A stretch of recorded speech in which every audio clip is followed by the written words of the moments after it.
traverser le Pacifique à la nage, le nouveau défi du Français Benoît Lecomte. Benoît Lecomte, sur le point de se lancer dans une traversée à la nage du Pacifique, ce mardi 5 juin 2018 à Shochi, au Japon. Martin Bureau, AFP. Premier homme à avoir traversé l'Atlantique à la nage il y a 20 ans, Benoît Lecomte, un architecte français de 51 ans, se lance ce mardi 5 juin 2018 dans la première traversée à la nage du Pacifique. Il est parti en matinée d'une plage à l'est de Tokyo, destination San Francisco, à quelques 9000 km. Il compte y arriver d'ici 6 à 8 mois. Objectif de cette traversée du Pacifique, alerter sur la pollution des océans envahis par le plastique. Avec notre correspondant à Tokyo, Frédéric Charles Palme au pied, revêtu d'une combinaison de néoprène, Benoît Lecomte est parti d'une petite plage à l'est de Tokyo. Il nagera 8 heures par jour et dormira la nuit sur un voilier. Chaque jour, il brûlera 8000 kcal, CAL. Un voilier de 20 mètres le suit, chargé de près de 3 tonnes de nourriture.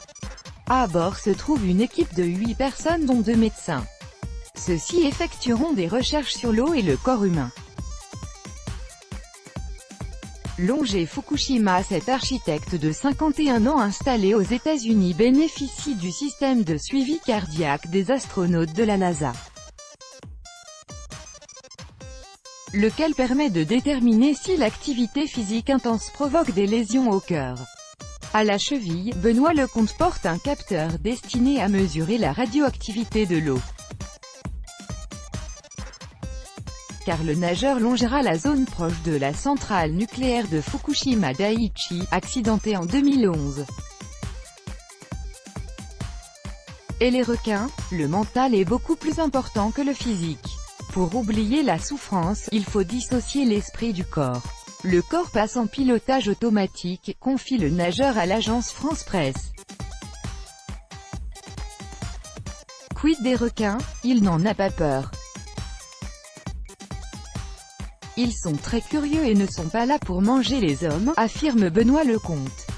Mais pour les éloigner, tout de même, le Français porte un bracelet magnétique à relire. Des scientifiques créent par hasard une enzyme mangeuse de plastique à relire. Ce mardi 5 juin, c'est la journée mondiale de l'environnement avec cette année comme thème principal la pollution plastique, notre focus sur l'Inde.